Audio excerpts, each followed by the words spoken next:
Buenos, buenos días. Estamos en el segundo seminario interuniversitario para estudiantes de doctorado, organizado en esta ocasión por la Red de Historia Económica Iberoamericana, junto con la Universidad de Barcelona, la Universidad de Costa Rica y la Universidad de la República, es decir, 3 países, España, Costa Rica y Uruguay.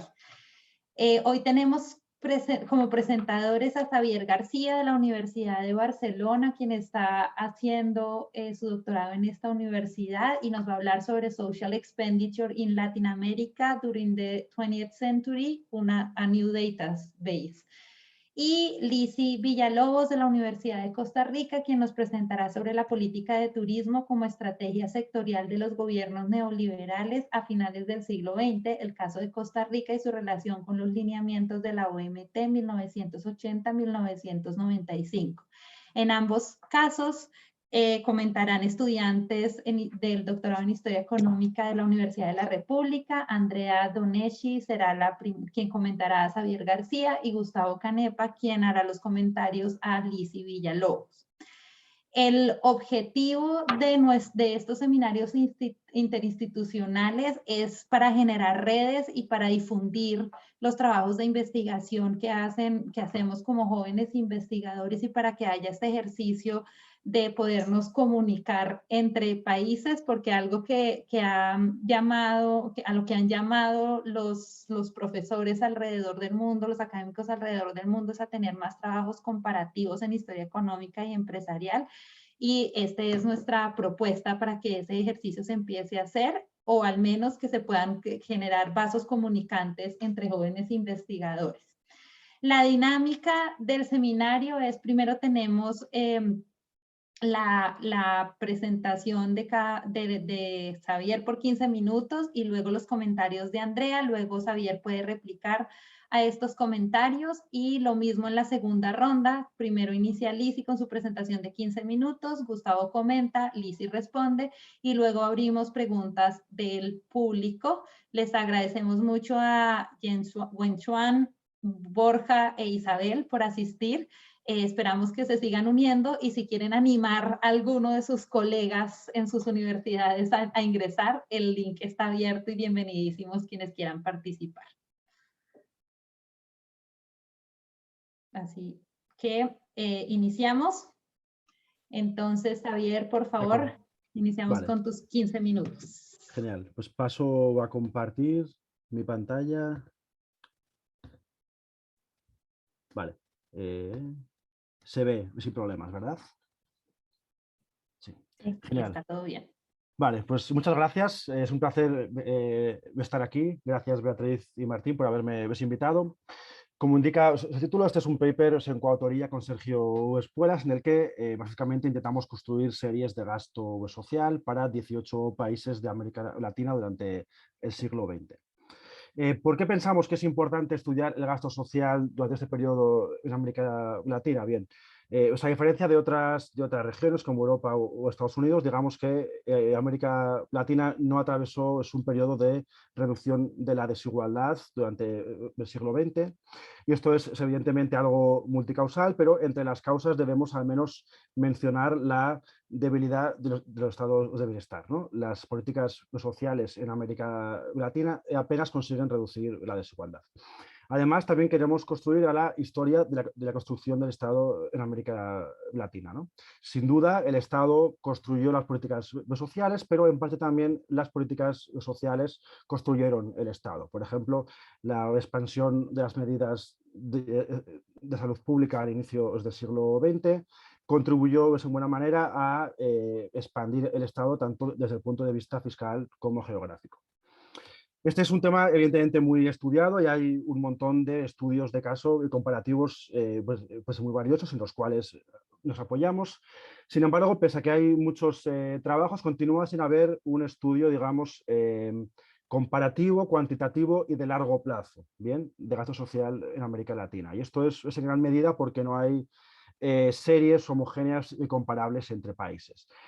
con algunas excepciones para algunos países, como Bazar y Freitas para Uruguay, Pérez Cajías para Bolivia, que de hecho han compartido con nosotros generosamente sus series.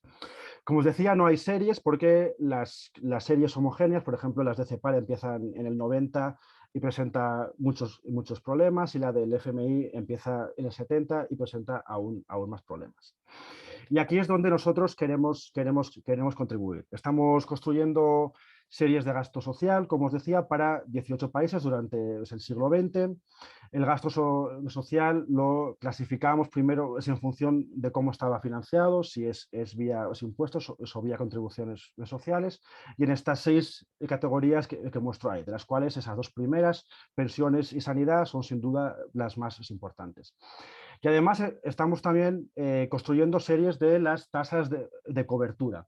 Y lo hacemos de 2 maneras diferentes. Por un lado, medimos cuál es el porcentaje de la población que estaba contribuyendo a algún seguro social, y el porcentaje de la población que se beneficiaba o bien de transferencias monetarias o de servicios de salud. Esto es especialmente importante en América Latina porque la evolución del gasto social per se no nos da una idea muy buena de la extensión de la protección social, ¿no? Y por eso poneros en paralelo gasto social y tasas de cobertura nos permite identificar si este aumento del gasto social se hacía, digamos, en dirección belitista, dando cada vez prestaciones más generosas a esas clases medias o insiders en América Latina, o si por el contrario se hacía, digamos, progresando hacia la universalidad de los servicios. Nos apoyamos básicamente en fuentes primarias nacionales, memorias de ministerios, reportes de los fondos de seguridad social, cuentas nacionales, y en una encuesta que la OIT pasó de los años 40 a los años 85, que nos viene muy bien para llenar huecos del gasto en seguridad social.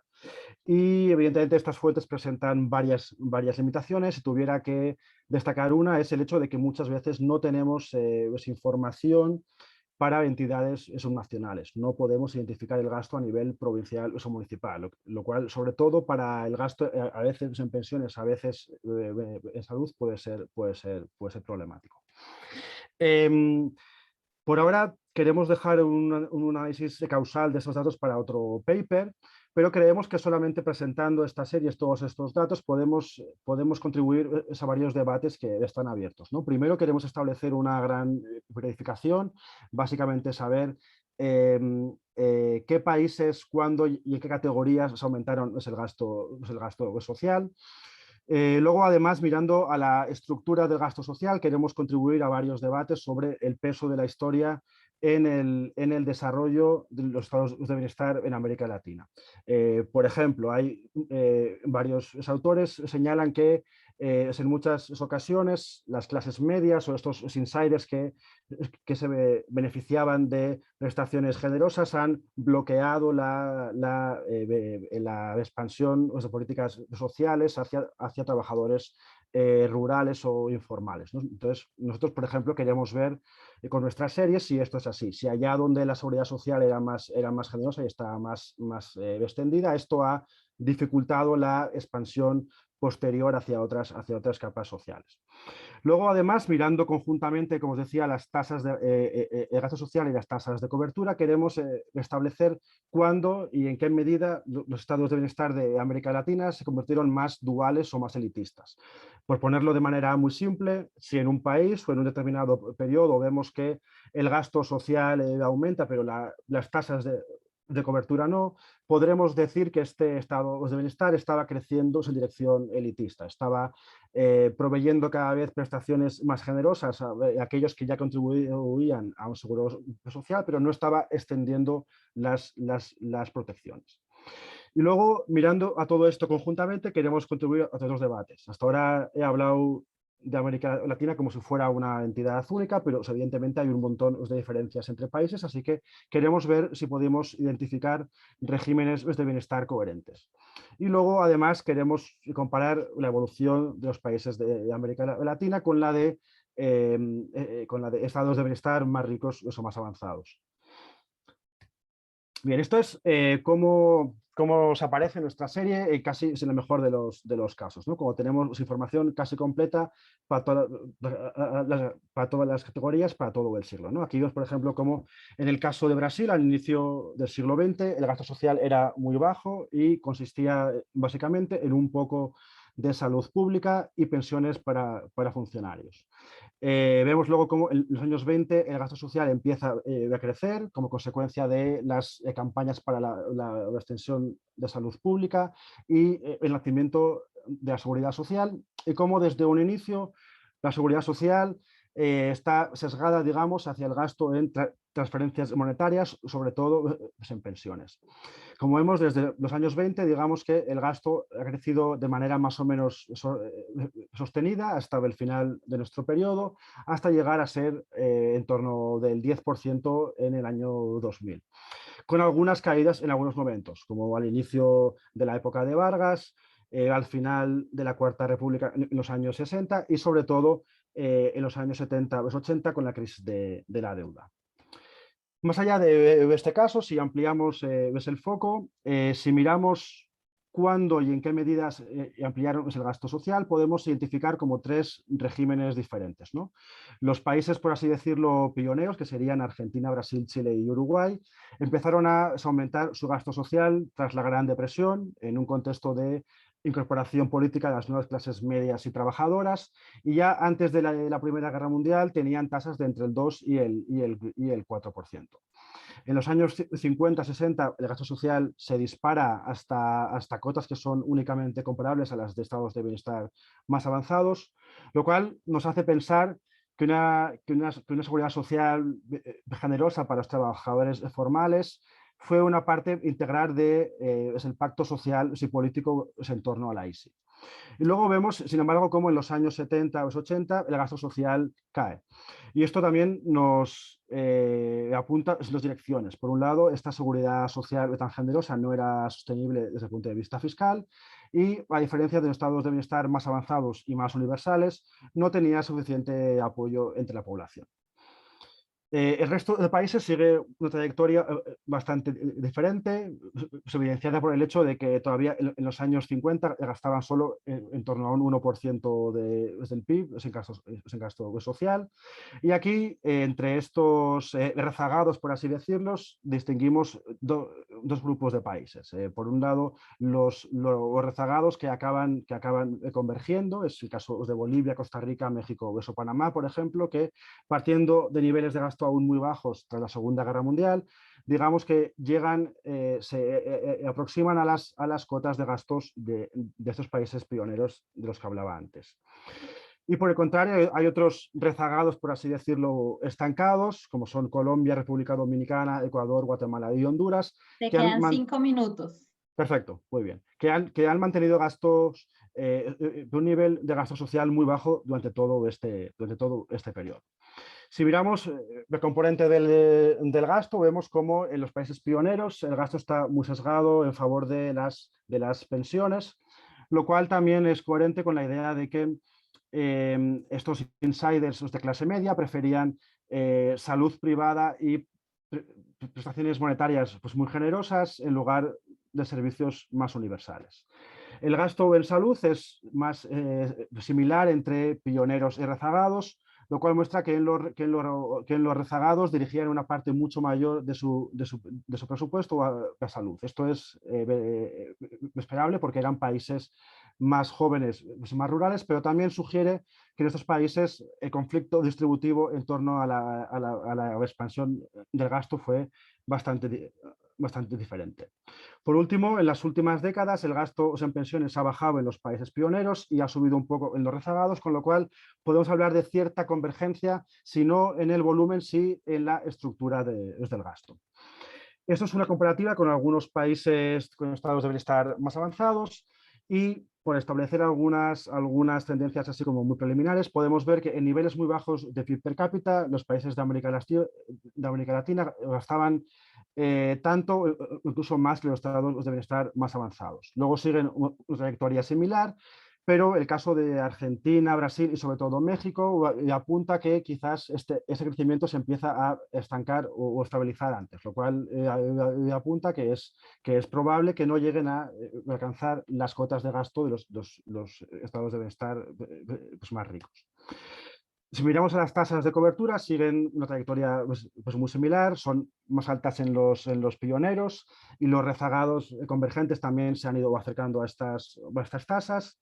Por ejemplo, aquí vemos es el porcentaje de la población que contribuye a algún seguro social. Y de esta manera vemos que en los rezagados estancados, en aquellos que no convergen, estas tasas de cobertura siguen siendo muy bajas durante todo ese periodo. Y por último, este es un ejercicio pues muy preliminar sobre el argumento sobre el que os hablaba antes. Aquí en el eje vertical vemos cómo de generoso era el gasto social para aquellos que ya contribuían a un seguro social. En el eje horizontal tenemos las tasas de cobertura y vemos como dos trayectorias opuestas, ¿no? Por ejemplo, es en Brasil, hasta 1960 el gasto social aumenta sin que aumenten las tasas de cobertura, con lo cual podemos decir que este gasto social era cada vez más elitista. Sin embargo, por ejemplo, en Costa Rica las transferencias no pasan a ser pues, más generosas y aumentan las tasas de cobertura, lo cual os apunta que en Costa Rica el gasto creció de manera más inclusiva, pues, más universal. Y esto es todo. Gracias. Muchas gracias, Javier, por la puntualidad. Seguimos entonces con Andrea Doneschi de la Universidad de la República con tus comentarios, por favor. Bien, no sé si me dan 5 minutos, pero voy a tratar de enfocarme en lo principal. Bueno, primero que nada, gracias por la invitación. Esta idea de los seminarios está muy buena. Ojalá que sigan así. ¿Xavier o Javier? Xavier, pero como tú quieras. Xavier, sí. Como tú veas, sí. Bueno, el trabajo está súper interesante, se nota que hay mucho trabajo. Me parece, particularmente me interesan este tipo de temas, así que disfruté de leer el trabajo y creo que es un tema muy pertinente. Bueno, y ahora voy concreto a algunos comentarios.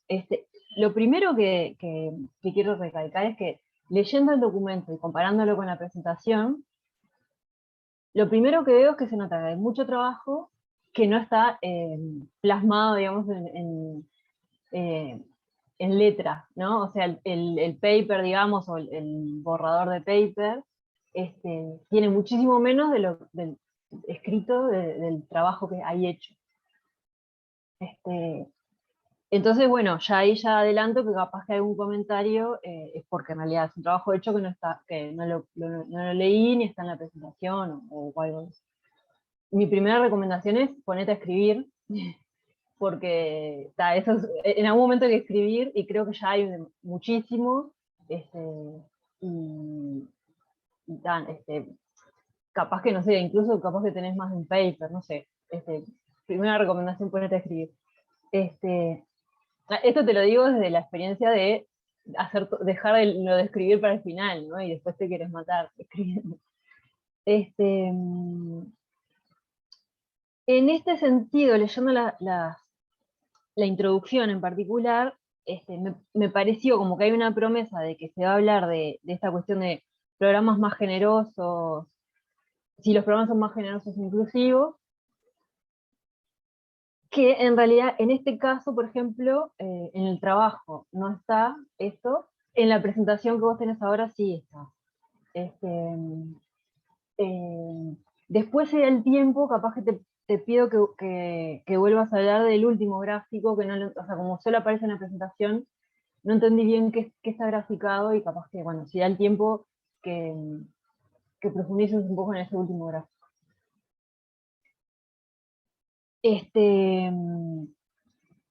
Después, en cuanto al tema que vos planteas acá en la presentación como debate, que en el trabajo son preguntas, creo que está claramente mucho mejor en la presentación. Evidentemente ese es un trabajo, la presentación es un trabajo posterior, entonces está mucho mejor ordenado, mucho más claro. Me pareció ¿Qué falta? Lo que en el trabajo, o sea, en el paper, tenés como pregunta 1,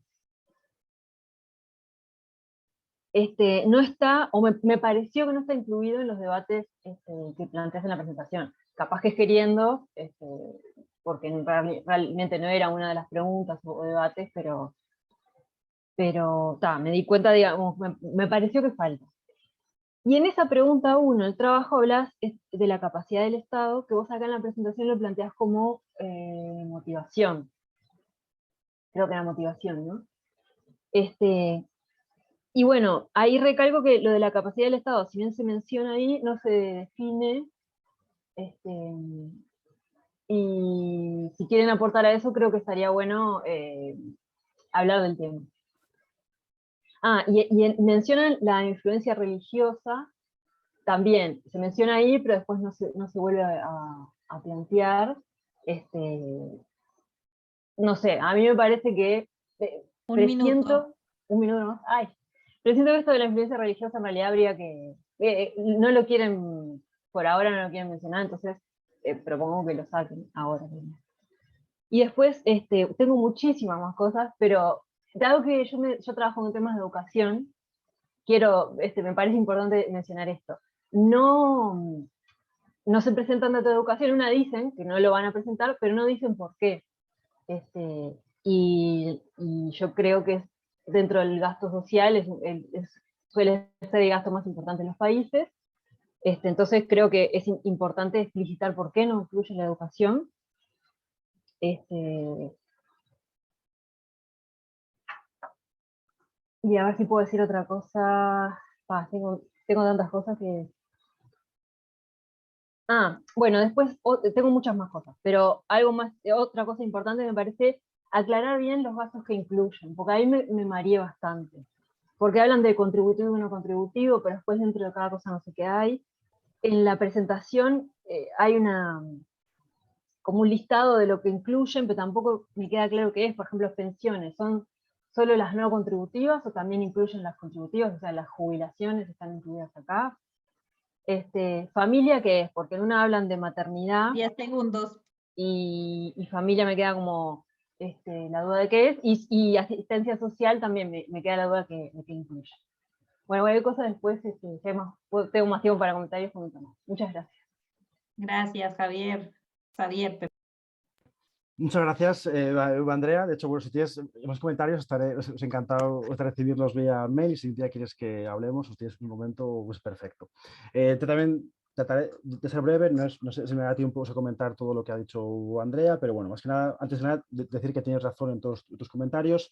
El trabajo es todavía un trabajo muy en curso y este documento que le envié a Martín es un documento pues, muy preliminar que enviamos a un congreso hace ya año y medio y las que se ha quedado como muy desfasado con todo lo que luego hemos ido haciendo. Nuestro principal problema, o mi gran problema, es que el trabajo de recogida de datos ha sido tan arduo que siempre hemos tenido como cosas que hacer para incorporar más datos y hemos ido posponiendo esta fase de escritura para más adelante. Entonces nos hemos limitado a identificar como unos patrones así como muy generales para poder presentar un poco el trabajo y digamos que la parte de realmente sentarse a escribir y sentar los debates se ha quedado pues, un poco atrás. Con esto estás totalmente de acuerdo con mi director y sí, realmente hay que ponerse a escribir y ya hay pues, muchos datos y hay que empezar pues, a darles forma. Respecto al último gráfico, bueno, básicamente refleja el argumento sobre el que hablaba durante la presentación, ¿no? Digamos que en el eje vertical, no sé si recordáis, básicamente lo que muestra es cómo de generosas son esas prestaciones comparadas con el PIB per cápita. Por ejemplo, cuánto es la pensión media que alguien cobra respecto al PIB per cápita, cómo de generosas son esas transferencias. Y en el eje horizontal tenemos tasas de cobertura. ¿Cuánta gente se beneficia de estas pensiones, ¿no? Entonces, mirando esto podemos ver si el gasto social crecía porque se daba cada vez más a quienes ya cobraban algo o porque cada vez más personas cobraban algo, por ponerlo de manera muy sencilla. Si es porque cada vez eran más elitistas, más generosos con los insiders, o si eran cada vez más universales. Respecto a la pregunta del paper, uno sí que es verdad que un objetivo de la siguiente escritura es que va a ser simplificar todos estos debates. En ese primer borrador planteamos un montón de posibles debates en los que meternos y era quizás demasiado ambicioso. Entonces, como se ha visto en la presentación, la idea es un poco estilizar esos debates, intentar ser un poco más precisos. Idealmente sí que nos gustaría decir algo con los datos muy de inicios del siglo XX y un poco meternos en el debate sobre la asistencia a los pobres, a la Linder, compararlo con los trabajos sobre las Purlos y tal, en países europeos, pero quizás va a ser demasiado ambicioso. Además, porque también es el periodo para el que menos datos, o datos pues menos fiables tenemos. Respecto al gasto en educación, básicamente la lógica, sí es verdad que puede ser entendido como gasto social. Nuestra lógica, digamos, es, por un lado, seguir la definición que de gasto social han hecho la OCDE y otros organismos, que va un poco más en la dirección de ingresos destinados a sustituir los ingresos de mercado, por así decirlos, ¿no? O a suavizar el consumo a lo largo de la vida. La educación en parte sigue esta lógica y en parte a veces sigue otras lógicas más, los de formación, los de capital humano, etc., etc., que quizás sigue otras lógicas que son un poco diferentes a las del gasto social, más de componente redistributivo, por así decirlo, o con un componente de seguro.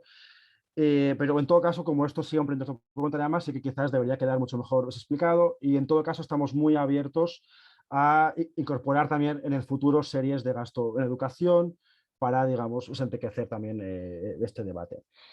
Y por último, respecto a qué gasto incluye, todo el gasto, todo lo que sea transferencias monetarias, ya sea tanto contributivas como no contributivas, y Un gasto minuto. en salud. Eso es lo que incluye. El gasto, las transferencias contributivas a veces las podemos dividir entre enfermedades, accidentes, pensiones, maternidad, etcétera, etcétera, pero también capturamos el gasto que no es contributivo, que no se da a través de fondos de seguro social. O sea, si hay programas de asistencia social o pensiones no contributivas, también las incluimos.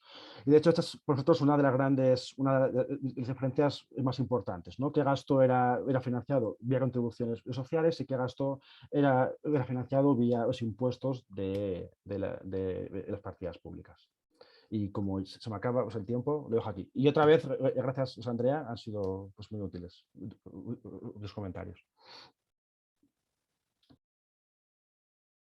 Gracias, Javier. Lizzy, por favor.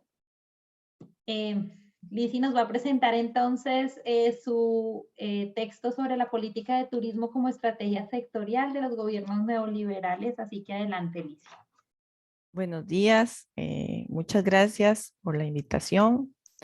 Me parece que es una actividad muy útil, muy necesaria y pues muy productiva. Un gusto compartir acá. ¿Me dicen si están viendo bien la presentación? Sí, perfecto. Gracias. Voy a quitar mi cámara porque mi internet está un poco lento, entonces pues, esperando que me escuchen bien, si no me dicen cualquier cosa. Ok, acá ustedes pueden ver una serie de imágenes, retazos, por decirlo de alguna manera, en el fondo de la diapositiva, que las vamos a ir hilando en el proceso de la presentación. El enfoque en concreto con el que se está trabajando obedece un poco a la historia rural, entonces abarca no solo el tema del turismo, sino los discursos sobre la sostenibilidad, el turismo verde, las cuestiones más de carácter comunitario, etcétera. Entonces, el paper, el artículo que yo les compartí para efectos de la actividad de hoy, es una parte muy pequeñita de todo un proceso de investigación más amplio. El título que ya lo planteaba Beatriz hace un momentito es este que ustedes ven acá en la esfera en color negro, pero obedece a un tema más amplio, que es el tema de mi tesis, que responde a esta pregunta: ¿de qué manera incidió el contexto socioeconómico del turismo global y la implementación del cambio agrario nacional a finales del siglo XX en creación de política pública de esta naturaleza, turístico-rural. Y los hilos conductores en materia categorial van a ser como las pautas a seguir para estudiar esa conformación de política pública. La definición del problema, los actores que participan y la formulación institucional. De manera que el tema de tesis no va necesariamente a evaluar la política pública, sino al previo, al por qué se llega a eso. Barajándolo desde una perspectiva de manera espacial que vincula a Costa Rica con el fenómeno global. Entonces ahí hay algunos elementos tomados, digamos, de las propuestas de Sebastián Conrad sobre la lógica de estudiar microhistorias de lo global para tratar de ver pues esas relaciones que se tejen entre los mecanismos de acción de política pública costarricense con los paradigmas en boga sobre la lógica de cambio agrario y sobre la dinámica turística de la época. El tiempo fundamentalmente, que es más amplio, ¿verdad? Al del paper, el paper es del 80 al 95, es un fragmento de este periodo, básicamente abarca toda la reestructuración que vive el mundo rural en Costa Rica a partir de los procesos de crisis de los años 70 y principios de los 80 y hasta el momento en que se constituye una especie de política pública, ¿verdad?, de carácter vinculada al turismo rural, que es alrededor del año 2009-2010 y que tiene mucho que ver también con los efectos de la crisis a nivel internacional en materia turística que afectan a Costa Rica y que acá, en esta imagen que ustedes ven atrás, que es una gráfica del Instituto Costarricense de Turismo sobre las llegadas internacionales, se puede ver claramente cómo digamos, el nivel de crecimiento que se tenía en esta afluencia de turistas tuvo una disminución importante alrededor de ese periodo y pues hubo como un replantear la política turística a partir de esto. El enfoque, como les decía, tiene que ver con la dinámica de entender los paradigmas de cambio agrario para ver cómo el turismo se involucra dentro de esa lógica en los espacios rurales, ¿verdad? Ahí hay algunos elementos que resultan clave en el caso de mi investigación, entender un poco cuál es el efecto que genera el tercer régimen agroalimentario global en esa búsqueda de transformar a los campesinos, a los productores agrícolas en una especie de surtidores del mercado global de productos que estén siempre en, digamos, de temporada y que pues genera evidentemente efectos en la dinámica de esos, en la cotidianidad de esos campesinos. También hay una reducción en ese momento de todo lo que son subsidios estatales a los sectores agrarios, un poco vinculado a las políticas neoliberales, y esa, digamos, dimensión en la que entran es un poco de vulnerabilidad, ¿verdad? Hay también un acaparamiento de tierras de grandes agronegocios en términos de producción de palma, producción de caña, producción de piña, ¿verdad? Entonces, es un poco el relacionar ese fenómeno con otro elemento que tiene que ver con el turismo alternativo, que es un paradigma en términos de turismo en boga en este periodo de digamos, las últimas décadas del siglo XX y que aboga por la sostenibilidad, por el turismo verde, ¿verdad? Y como experiencias un poco más autóctonas, ¿verdad? Que vinculen a las personas con espacios rurales, etcétera. Entonces, ¿cómo termina anclándose un fenómeno con otro para poder, pues, conllevar a una práctica de turismo rural? Y el hilo conductor, pues, es digamos, la propuesta de trabajar con política pública con enfoque cognitivo, que es un poco la propuesta que hace Subirats, para poder darle seguimiento al proceso.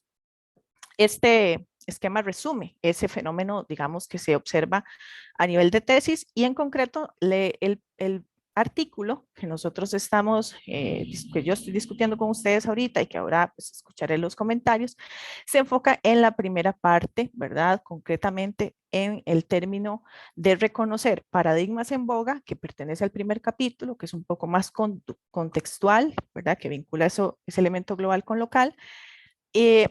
En el marco del turismo, concretamente, para ver cuáles fueron esas políticas que se generaron en el país. Entonces, los hallazgos que pues pueden observarse a partir del artículo, es que básicamente, bueno, se ha trabajado con los lineamientos que han establecido las organizaciones multilaterales y se puede ir viendo cómo hay una serie de actores o instituciones que también gestionan desde el país esos procesos. Entonces, por un lado están las propuestas que va realizando la OMT y también el Programa de Naciones Unidas para el Desarrollo. Por otro lado, están entidades que en el país venían funcionando, el Instituto Costarricense de Turismo, algunas ONGs, ¿verdad? Que pues de carácter internacional también, que estaban en el país y que habían, digamos, vinculado sus intereses también con organizaciones no gubernamentales a nivel nacional, fundadas en algunos casos por extranjeros que habían venido a trabajar con el ICA, como por ejemplo el caso del Centro Científico Tropical, y otras entidades que funcionaron para la denuncia, por ejemplo, de la explotación forestal, como Ascona, para la protección de algunas áreas pequeñitas. Entonces esta gente comenzó a construir una especie de dinámica de conservación, pero de carácter privado, asociado también pues con algunos biólogos del país y algunos investigadores, que terminaron en diálogo bajo el paraguas del Sistema Nacional de Áreas de Conservación alrededor de la década de los 80. Por otro lado, dentro de esos hallazgos, pues se pueden observar las declaraciones que se dieron de alcance global, como la Declaración de Manila, el Documento de Acapulco, la Declaración de La Haya sobre el turismo, la Carta, perdón, del Turismo Sostenible, que va a ser fundamental para entender cómo se vincula el país con ese discurso verde, ¿verdad? Y que instaban realmente de una manera, digamos, muy evidente a los países a incorporar el turismo como parte de sus estrategias de paliar problemas económicos, principalmente en el contexto de la crisis del 80 y fundamentalmente hacia los países que tenían el problema con la deuda, y también en la discursiva de paz en un contexto de guerras también. En Centroamérica, que estaba bastante pues tenso el fenómeno. Entonces, el turismo comienza a tener esa dimensión dentro de digamos, la circulación de ideas globales como un sinónimo de estabilidad económica, que no solo era estabilidad para el visitante, que tenía la solvencia económica, tenía sus vacaciones pagadas, etcétera, para hacer ese viaje, sino también para los hospedantes, para los que recibían a esos turistas y tenían toda la infraestructura y todas digamos, las oportunidades bastante bien claras, ¿verdad? Y seguras. Entonces, se convierte en esa discursiva de calidad de vida, de progreso, y dentro de la misma declaración de Manila, por ejemplo, se planteaba como un vehículo para disminuir las asimetrías entre países, ¿verdad? Las brechas entre los países, porque generaba pues ingresos, etcétera, ¿verdad? Entonces, se va a comenzar a, digamos, instar a los países a involucrarse en la actividad turística de una manera más sistemática, y conforme se avanza en el tiempo, alrededor de la década de los 90, en las nuevas recomendaciones y declaraciones que hace la OMT, se 5 plantea, minutos. gracias, se plantea la fragilidad que tienen esos destinos, ¿verdad? Entonces, la necesidad de que esos destinos empiecen a ser más, digamos, vigilados. En el caso costarricense, se fueron siguiendo algunos de estos lineamientos que tenían que ver con este asunto de que los estados debían incorporar en sus políticas, debían educar a la población, debían generar infraestructura, debían generar equipamiento. Y de manera más o menos paralela a todas esas propuestas de la OMT, entonces Costa Rica fue, cuando se analiza un poco el camino que sigue el turismo en Costa Rica, se va evidenciando digamos, la obediencia un poco hacia esos planteamientos. En un primer momento no hay una claridad, alrededor de la década digamos, del paso del 70 al 80, no hay tanta claridad de utilizar el turismo como una especie de política sectorial, de clarificarlo dentro de esa dinámica, pero conforme se va avanzando en el proceso de aplicar estrategias más de reducción del aparato estatal, de incentivos para la venta de bienes y servicios, ¿verdad? Para exportar, que era como el norte del momento, el turismo se convierte en esa, digamos, en esa estrategia estrella junto con otras formas, digamos, de exportación de bienes y de privilegio a la iniciativa privada. Entonces, ya en el 85 se genera una ley para desarrollar el turismo y eso le permite una serie de exoneraciones fiscales para esas actividades. No hay un diálogo necesariamente con los organismos ambientalistas o de estos que vimos al principio. El modelo está más vinculado a generar precisamente pues, la llegada de turistas y el incremento de divisas. Y hacia la década del 90 es cuando se pueden empezar a ver algunos, digamos, elementos que asocian ya la institucionalidad del país con estos lineamientos de una manera más clara, porque inclusive se sube a rango ministerial al jefe del ICT, que entonces ya va a tener una condición dentro del Poder Ejecutivo muchísimo más fuerte para generar presiones y negociaciones, ¿verdad? Sin embargo, los beneficios de las exoneraciones empiezan a quedar en los grupos que son consorcios de carácter internacional, como los que ustedes ven por acá. Y en el año 95, cuando Costa Rica ingresa oficialmente a la OMT, porque antes de eso era un observador, es cuando se genera la Carta de Desarrollo Sostenible y a partir de ahí nosotros comenzamos una discursiva de turismo verde que utiliza todos los recursos que habían venido desarrollando otras entidades con las cuales no había habido negociación necesariamente para generar una especie de propuesta, ¿verdad? De carácter más más de mercadotecnia, ¿verdad? De que Costa Rica es ese paraíso sostenible, ese espacio, digamos, donde la gente puede practicar una serie de actividades más vinculadas al contacto con la naturaleza, con las comunidades autóctonas, pero efectivamente lo que se nota es un uso utilitarista o utilitario, ¿verdad? De ese medio biofísico y de las mismas poblaciones rurales.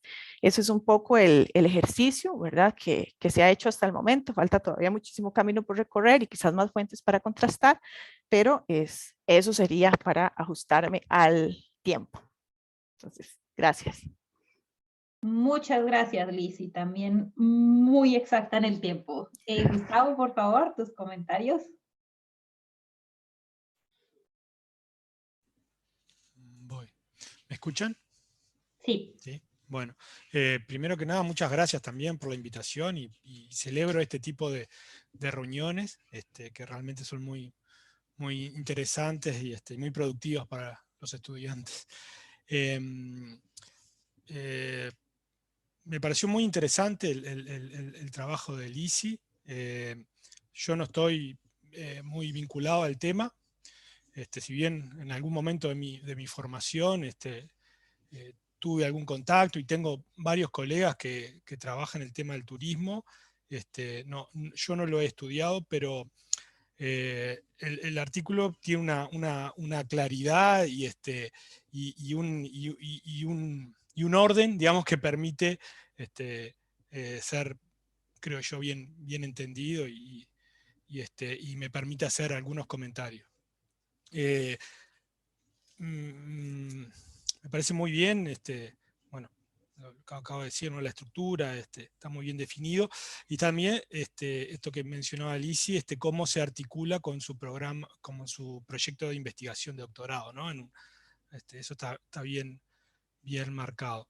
Me parece muy interesante esto de la importancia de problematizar esa especie de reinversión identitaria nacional que a partir de un manejo discursivo y propagandístico, estoy leyendo textualmente, por parte de las autoridades de diversos gobiernos ha implantado la idea de Costa Rica como un país sostenible, sin ingredientes artificiales, con el objeto de posicionarlo en el mercado global de turismo.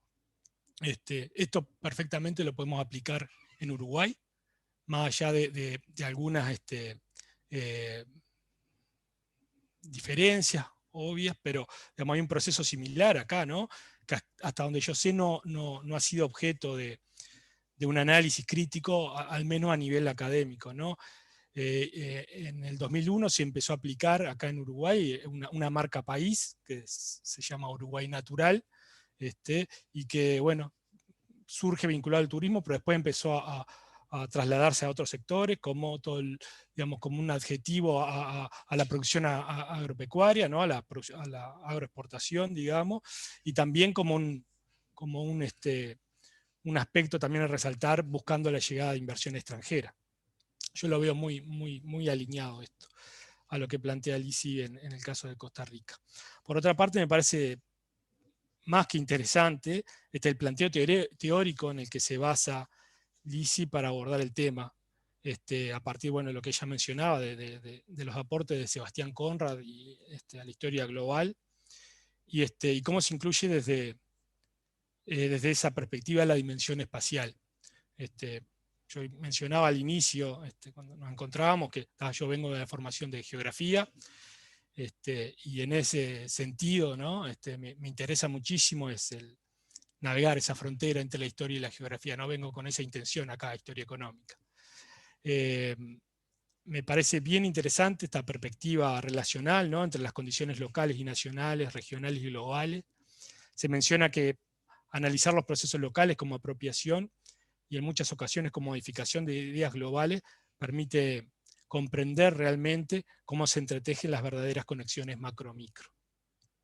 Me recuerda especialmente a lo que planteaba ya hace varios años la geógrafa Doreen Massey, que está incluida en la bibliografía que maneja Lisi, ¿no? Acerca de la singularidad de lo local, ¿no? Que dice que esa singularidad no está referida tanto a la ocurrencia de fenómenos únicos a nivel local, sino a la combinación específica de fenómenos y eventos similares en cualquier parte del mundo propios de la globalización.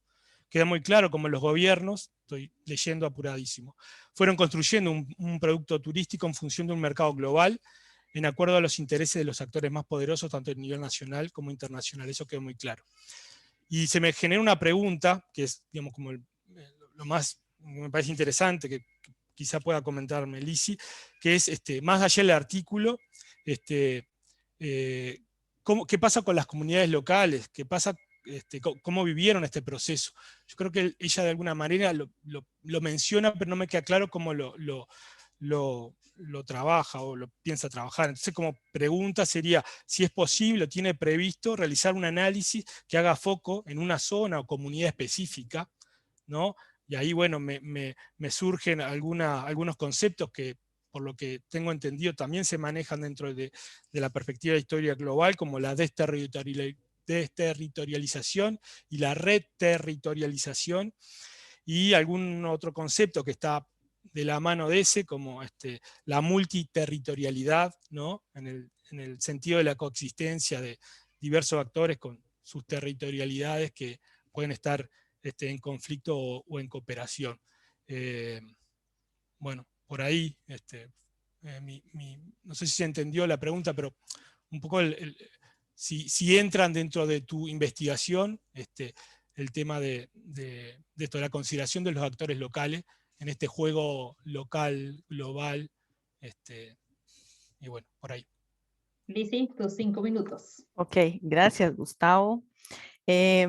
Bueno, con respecto a esta última pregunta, los actores locales forman parte de un componente dentro de la tesis, que es ver cómo se constituye el problema público en la medida en la que haya esa inquietud de diferentes organizaciones, por ejemplo, comunitarias, ¿verdad?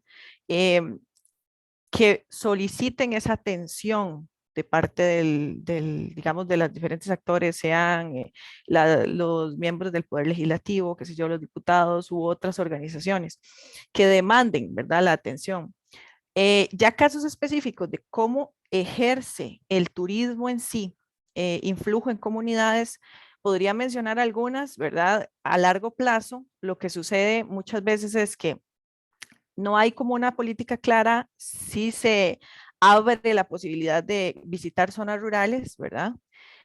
Los miembros de esas comunidades cambian en alguna medida sus estrategias productivas, ¿verdad? Hay zonas, por ejemplo, para ponerles un caso, que en las faldas de la zona volcánica de la meseta central se convierten en productores de fresas y dependen de la gente que llega al volcán, pero cuando el volcán hace erupción, esa producción de fresas cae, el precio cae y los restaurantes y los pequeños puestos asociados con esto también se ven, digamos, en un proceso de carácter económico terrible, ¿verdad? Para sus productores.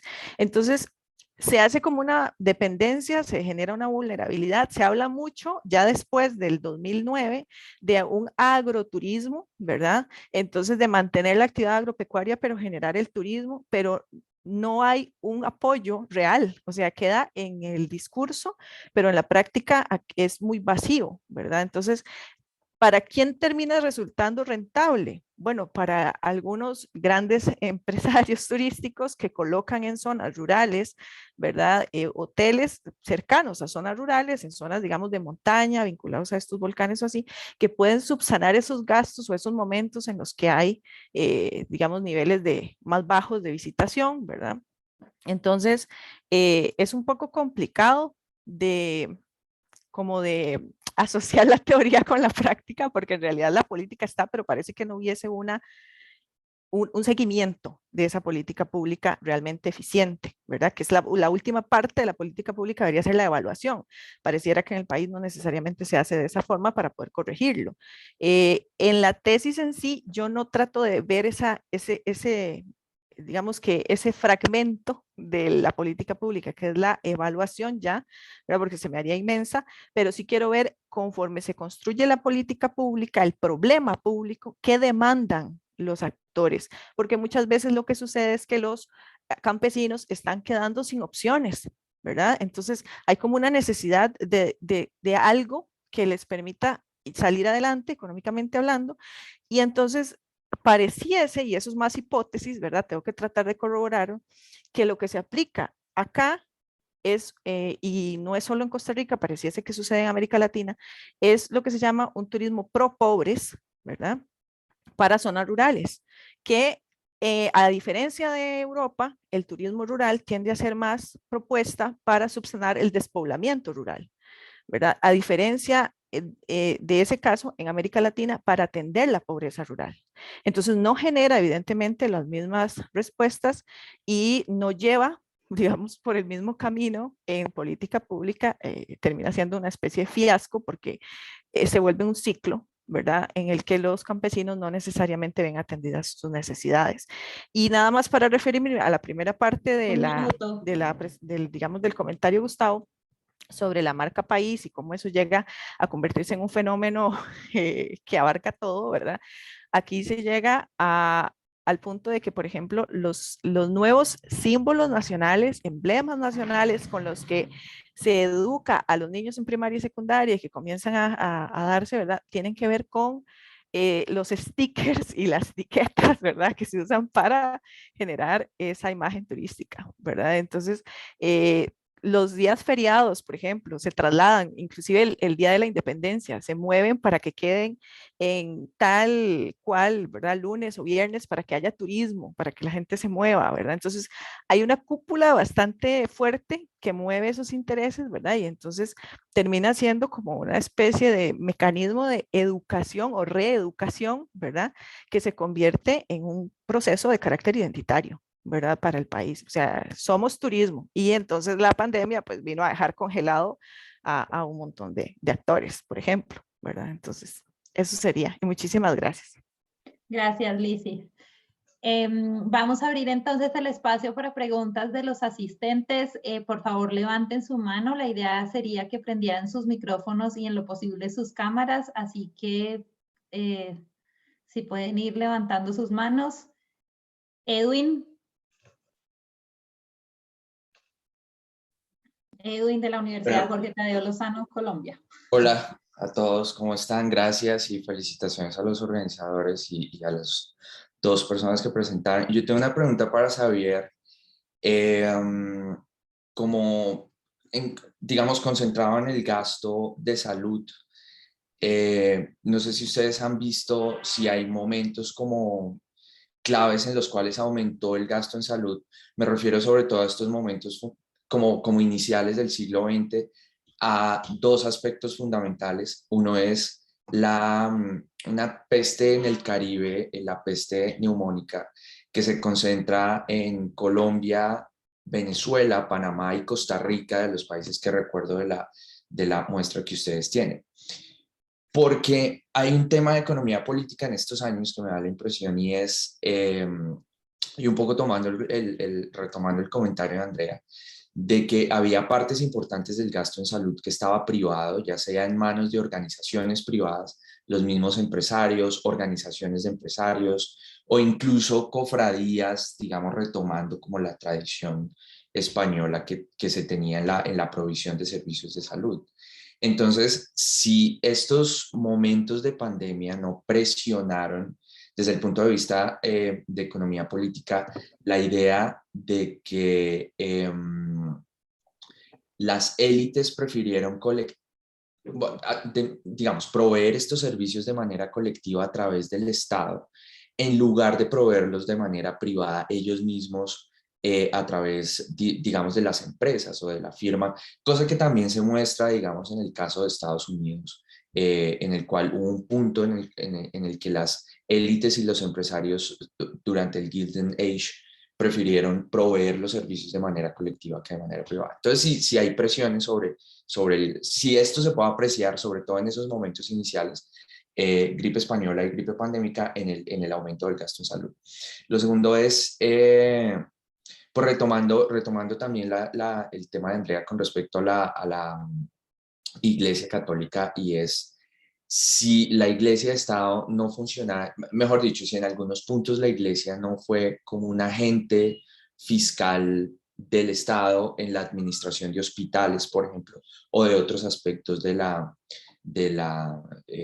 digamos, como de la salud pública en estos primeros momentos. Y una tercera pregunta rápido, y es si esto generó presión sobre la recomposición de los impuestos directos versus indirectos, digamos como en una noción de progresividad, no solo desde el punto de vista del gasto, sino también desde el punto de vista del ingreso, digamos, volviendo a mi hipótesis inicial, si las élites y los empresarios prefirieron proveer los servicios de manera colectiva a través del Estado, si ellos no tuvieron al mismo tiempo el incentivo de pagar más impuestos sobre la renta o más impuestos sobre la propiedad.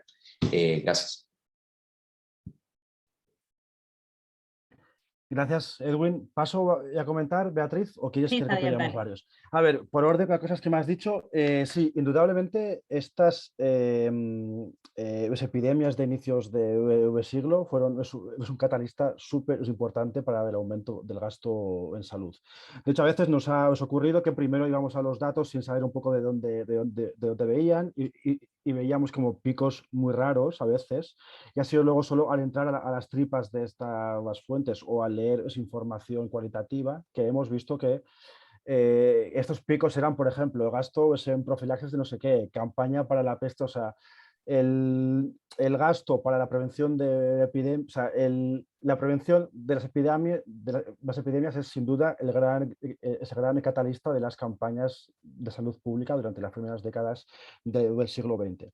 Y de hecho hay varios trabajos de Gilberto Ockman para Brasil, de Marcos Cueto para toda esa América Latina, que de hecho ponen énfasis en esto que dices, ¿no? Como las élites ven que hay, de repente están interrelacionados, que la salud de los pobres sobre las zonas rurales también les puede afectar a ellos, vía problemas en el comercio, problemas en los puertos, etcétera, etcétera. Y esta es la principal pues, motivación, no necesariamente un aspecto redistributivo, sino un aspecto de mantener la salud productiva del país, si se quiere, que está detrás de estos. Y además también contribuye a la construcción del Estado porque digamos que empuja a los países a tratar de centralizar también esta provisión. Digamos que no es eficiente tener unas campañas antipandemias a nivel local o municipal si la gente se va a mover de un lugar a otro, ¿no? O sea que sin duda estas epidemias de inicio de siglo contribuyen a aumentar el gasto y a que se centralice. Y bueno, pese a que nuestro trabajo es como mucho más general, en el futuro, de hecho, y más a raíz de los últimos acontecimientos, me gustaría quizás estudiar un poco el impacto. De hecho, esto ya se viene haciendo un poco más últimamente en la disciplina, pero estudiar de forma como más como más sistemática el impacto de estas epidemias de inicios de siglo en el aumento del gasto. Respecto al gasto de la Iglesia Católica, en general nosotros hacemos series de gasto social público, cosa que igual no he hecho durante la presentación. Esto a veces tiene problemas porque muchas veces estas provisiones sociales se hacían a través de estamentos privados, hospitales privados, caridad privada, etcétera, etcétera. Con lo cual, en la medida de lo posible, muchas veces intentamos ir a la financiación de estos hospitales y extraer únicamente la parte que está financiada por los gobiernos, ¿no? Muchas veces podemos ir a los presupuestos de hospitales o de asilos, etcétera, etcétera, y ahí vemos, a veces se puede ver qué partes son contribuciones privadas que no están incluidas en la serie y qué partes serían contribuciones públicas que sí estarían incluidas en la serie. Esto a veces no se puede hacer del todo bien y tenemos que establecer pues muchas excepciones. Y respecto a la parte fiscal y la parte de los impuestos, esto es un tema súper interesante que a su vez intento trabajar con mi otra coautora, que es Sara Torregrosa, y nos encontramos ante un fenómeno muy curioso, que sí es verdad que hay un intento de establecer impuestos directos, impuestos sobre la renta, además en esta época, sobre todo en los países pioneros, pero son impuestos fallidos a todas luces, ¿no? Son impuestos cuya base fiscal enseguida va menguando y son muy progresivos solamente en la medida en que las pagan muy poca gente o los más ricos. Y creemos que esto encaja bastante con la lógica que antes he explicado de cómo se desarrolló el estado de bienestar en América Latina, ¿no? Digamos que el sistema basado sobre todo en contribuciones sociales permitía delimitar mucho mejor quién se iba a beneficiar de este gasto social, ¿no? Permitía, digamos, segmentar mucho quiénes iban a ser los beneficiarios de gasto social. Aquel que contribuya luego podrá recibir es en consonancia. Y de hecho, tienes toda la razón, la incapacidad, digamos, para establecer impuestos directos o más progresivos también está detrás de la incapacidad para establecer programas sociales más universales también, ¿no? Digamos que hay una especie de yo me lo guiso y yo me lo como, yo pago contribuciones sociales y yo luego recibo y no pago, digamos, los impuestos a la caja común para ver luego quién se beneficia de ellos. Pero sí, este es un temazo y en el futuro me gustaría unir nuestras series de gastos con series de impuestos. Gracias, Javier. Martín. No te oímos. Sí, es que estaba bajando una cosa. Gracias, Beatriz. Gracias, Xavi. Gracias, Lizzy. Yo tengo una pregunta para Lizzy. A mí me gusta mucho la dualidad que hay en tu trabajo, que tú terminas hablando de ella en las conclusiones. Esto que dices de que en este periodo neoliberal, ¿cierto? La contradicción es que el Estado tiene que estar muy presente en esta parte del turismo. Entonces mi pregunta va dirigida a esto, justamente a los posibles vinculamientos que puede haber con el Estado. Mi pregunta es si tu trabajo explora algún tipo de encadenamiento que tenga el Estado con el turismo, como por ejemplo, si hay inversión en infraestructura y cómo se materializa, si hay inversión tal vez en educación, en cursos que tengan que ver con el turismo, o programas que tengan que ver con el turismo, o en seguridad, etc. Y si no, tal vez sería bueno ir explorando por ahí. Eso, gracias. Respondo de una vez, ¿verdad? Sí, pero yo antes quiero, aprovechando bueno. esa puerta que abrió Martín, quiero aprovechar mi papel de moderadora y para hacerte una pregunta, porque sí, efectivamente está la tensión del Estado en un modelo neoliberal que tiene que volver a tomar decisiones de política pública en un sector que desde los 80 es muy importante para Costa Rica. Y además, pero ¿cómo compiten allí las cadenas hoteleras? O sea, ¿cuál es el lobby que hacen estas cadenas hoteleras y cómo se relacionan las cadenas hoteleras con el agroturismo? Porque finalmente ellas juegan un papel vital en esta atracción, en que Costa Rica se hubiera convertido en una atracción turística. Ok, perfecto. Sí, bueno, vamos por partes entonces. Gracias a los dos. En el caso de la pregunta de Martín, sí hay una parte que se explora porque hay que ver los actores más a profundidad, ¿verdad? Entonces ahí hay que ver actores privados y actores públicos, ¿verdad? Que muchas veces se traslapan. Entonces, inversionistas privados están generando función pública. Y entonces, pues tienen de primera mano los procesos, ¿verdad? A seguir y proponen también los proyectos, ¿verdad? Y entonces ahí el asunto se entrelaza, ¿verdad? Hay representantes, se crea un consejo, ¿verdad? Que valora toda la dinámica asociado con el Ministerio de Turismo y con el ICT, que valora toda esa, digamos, esa nueva institucionalidad a partir del 85 y del 90, y en ese consejo participa no solo el ministro, ¿verdad?, sino representantes de las cámaras de turismo. Tienen que haber dos representantes del empresariado privado, ¿verdad? Entonces, esa relación se genera ahí, no necesariamente con las comunidades o con los actores de abajo, sino con, digamos, los inversores que pueden hacerlo, ¿verdad? Y luego también hay proyectos específicos en los que el Estado genera un lobby importantísimo. Por ejemplo, el del Golfo de Papagayo, que se convierte pues en una marina, que se convierte en un desarrollo de infraestructura impresionante de carácter privado, y hay un apoyo estatal impresionante, ¿verdad? Mientras es más o menos así, mientras el Estado se desliga de los pequeños productores campesinos, etcétera, etcétera, el Estado está apoyando a los grandes inversionistas de carácter turístico, ¿verdad? Generando oportunidades. Las exenciones fiscales, y ahí yo creo que lo puedo enganchar con la pregunta de Beatriz, son clave porque había que presentar proyectos, ¿verdad?, que eran valorados por estas instancias gubernamentales en las que pues había también representación privada, ¿verdad? Y esos proyectos pues iban a partir de la ley de incentivos turísticos definiendo, bueno, cuáles de esas características mantenían, cuántos turistas podían atraer, cuánta inversión podía generar en términos de empleo, de divisas, etcétera, ¿verdad? Y a partir de esas estimaciones, pues se le otorgaban esos permisos, y esos permisos iban desde no pagar, por ejemplo, impuesto territorial durante un tiempo, beneficios de ingreso de vehículos para las plantillas, digamos, que se dedicaban a transportar turistas, todo lo que tenía que ver con los permisos de construcción de los municipios, ¿verdad? Ese tipo de exenciones se iban dando ahí, y de hecho eso generó también conflictividad en algunas zonas.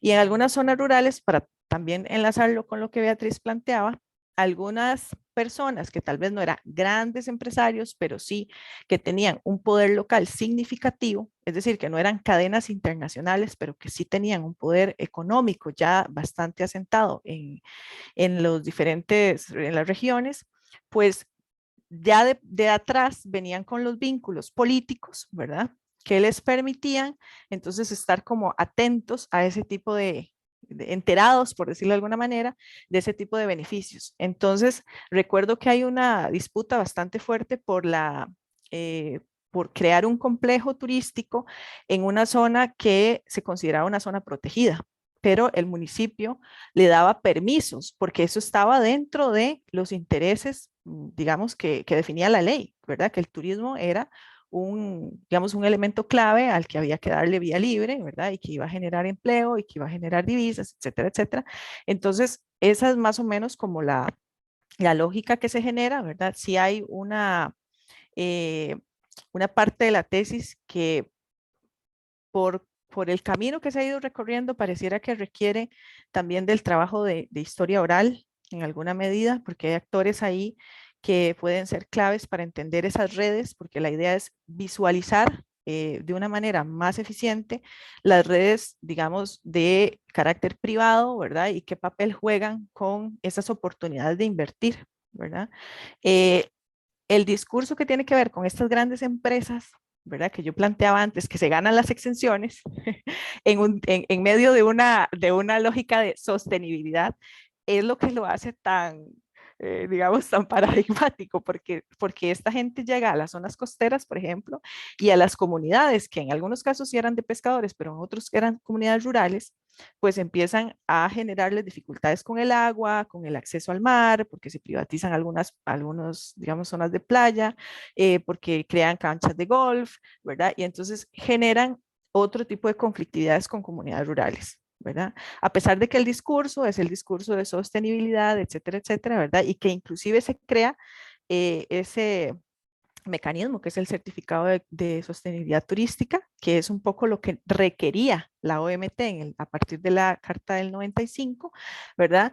Y entonces, claro, lo que decía digamos, esa etiqueta que los hace también venderse a nivel internacional, es que, bueno, que tienen encadenamientos, que tienen relación con las comunidades, aunque en la práctica, pues son trabajos a veces muy marginales, donde no, por ejemplo, no existe la posibilidad de sindicalización o no hay sindicalización, ¿verdad?, de estos grupos, y que termina siendo, digamos, bastante vulnerable el trabajador de las, digamos, de esas zonas, que le trabaja a estas grandes empresas, aparte de la conflictividad que genera en algunos de esos espacios, ¿verdad?, en los que se instaura. No sé si les aclaré un poco las dudas. Sí, Gracias. sí, muchas gracias. Isabel.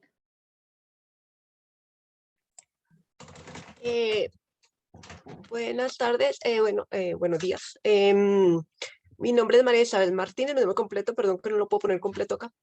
Muchas gracias por las presentaciones. Quería hacerle una pregunta a Javier. Bueno, si es posible para ellos hacer una periodización para América Latina o es completamente imposible. Si no es posible, ¿cómo se pueden armar los grupos? Si han intentado armar grupos de países. Y con respecto a grupos de países, si eso se parece a lo que hicieron Ocampo y Bertola, que armaron los grupos de países, o no se parece. Eso era simplemente. Hola Isabel, sí, gracias. Intentamos periodificar y intentamos crear como, digamos, 3 regímenes de bienestar más o menos diferenciados precisamente en base a esto, ¿no? En base a cuándo se aumentaron el gasto social, en qué medida y qué categorías, ¿no? Y tenemos como estas 3 categorías de países pioneros que aumentan ya el gasto social tras la Gran Depresión y luego aumentan aún pues, mucho más en los 50 y en los 60. Tenemos luego entre los rezagados como 2 grupos, ¿no? Países que más o menos han conseguido convergir los niveles de gasto con estos países pioneros a finales de siglo, y países rezagados, por así decirlo, o estancados, ¿no? que han mantenido niveles de gasto muy bajos durante todo ese periodo.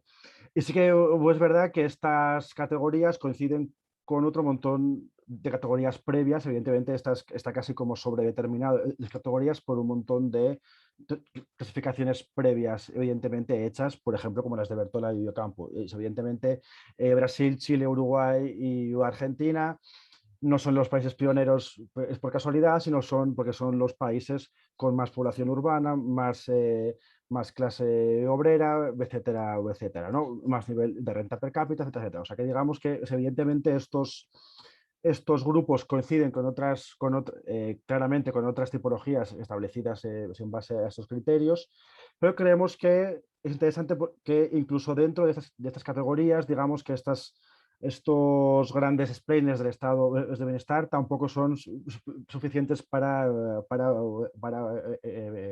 explicarlo todo, ¿no? Digamos que no es solo como de rico eras, como de industrializado estabas, como de urbanizado estabas, y que hay más variabilidad de la que pensábamos en un principio, y sobre todo para explicar esto de lo que hablábamos, ¿no? Que no es solo el nivel de gasto, sino como si estaba más o menos, si estaba distribuido de manera más o menos igualitaria, etcétera, etcétera.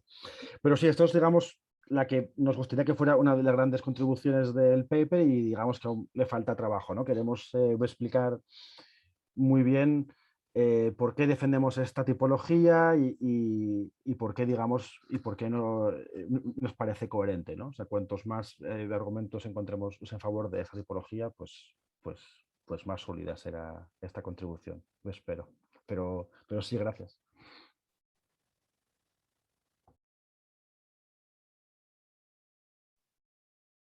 ¿Alguna otra pregunta de los asistentes? Yo tengo una pregunta para Lisi, si hay. Dale. Sí, más que nada, bueno, me ha parecido súper interesante y creo que es también un temazo tu presentación. Mi pregunta es más que nada una curiosidad, más como cliómetra, digamos. Entiendo que estás haciendo una historia política y que tiene una complejidad que a veces no se puede simplemente reducir a aspectos cuantitativos. Pero me he quedado con esto que decías de que se intentaba hacer un turismo para pobres. En ese sentido, me preguntaba si de alguna manera o en el futuro podrías quizás cuantificar el impacto del turismo en diferentes municipios, ¿no? Ver si en municipios con más o menos de turismo, ver si esto ha tenido consecuencias sobre algunos de los aspectos que has mencionado, ¿no?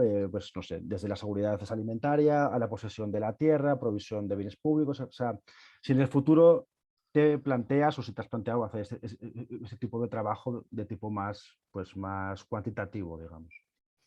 Sí, claro, gracias, Javier. Yo creo que es fundamental hacerlo, ¿verdad? Porque tal vez no es como el norte en este momento, pero en el camino creo que he llegado a la necesidad de evidenciar, bueno, cuál es, o al menos de tratar de generar esa comparación entre el comportamiento de los, digamos, de los índices de pobreza en zonas más rurales, ¿verdad? Con respecto al comportamiento que tiene el avance del turismo en algunas de esas zonas. Podría ser un trabajo interesante que arroje, digamos, algunas luces al respecto. Lo que un poco era a lo que yo me hacía referencia al principio es que el modelo de turismo para pobres pareciese el modelo que termina siendo en boga en América Latina, según algunos planteamientos que se han hecho recientemente digamos, de estudios de esta naturaleza, y que mi hipótesis es que quizás en las zonas rurales digamos, del país y probablemente en otras partes del continente, eso es lo que pareciese que se está dando, porque el turismo rural fue muy eficiente, por ejemplo, en España, para paliar digamos, el despoblamiento de las zonas rurales, ¿verdad? Que no es el caso de América Latina, más bien en algunos casos son zonas bastante pobladas, pero muy deprimidas económicamente hablando y en materia educativa, etcétera. Entonces, sí sería muy interesante, de hecho, que dicha que lo plantea como una inquietud, porque creo que sería algo que podría traer luces para sustentar mejor esa hipótesis.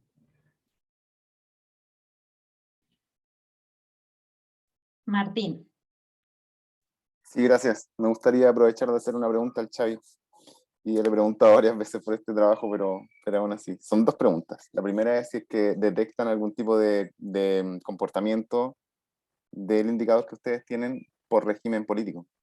Es decir, si es que las dictaduras funcionan de cierta forma o no, y si lo han podido comparar o contrastar con lo que pasa en la dictadura franquista con lo que pasa con la dictadura latinoamericana. Y la segunda pregunta es si es que el indicador que ustedes tienen, el de gasto social, desarrolla algún tipo de correlación o no con otros indicadores de calidad de vida, como por ejemplo el índice de desarrollo humano, o tal vez con las tasas de natalidad, qué sé yo, porque me da la impresión de que el gasto social es súper bajo cuando la transición demográfica ya ha empezado o la esperanza de vida está aumentando. Eso, nada más. Gracias. Vale. Gracias. Bueno, de hecho, en un paper con Sergio y con Uriol Besabaté tratamos, que será posterior a este, tratamos precisamente de identificar el impacto del régimen político sobre los niveles de gasto, ¿no? Y aquí sí que es verdad que si nos fijamos únicamente en los niveles de gasto, nuestros primeros datos como muy preliminares son un poco contraintuitivos, ¿no? En el sentido de que observamos que en periodos de dictadura el gasto no necesariamente se estanca o se disminuye y a veces se aumenta. Y esto sigue a unas lógicas pues muy determinadas, ¿no? De querer pues, incorporar a estas nuevas clases medias y trabajadoras, de querer establecer una cierta pues, paz social y laboral. También en muchos casos el Estado intentó, digamos que expandió la seguridad social porque las contribuciones sociales le ofrecían una fuente de financiación muy pues, importante.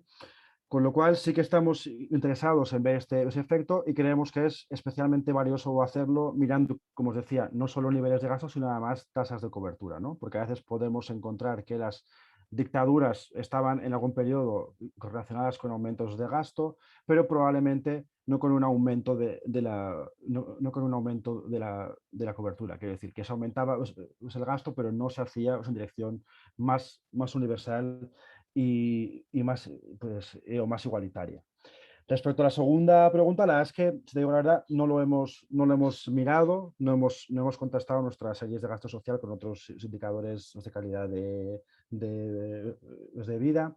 De una manera súper superficial, tengo pocas dudas de que vamos a encontrar correlación entre el gasto en sanidad y un montón de indicadores de calidad de la salud pública. Pero como dices, es un tema complejo y no me atrevo a decirte mucho por ahora, pero sí.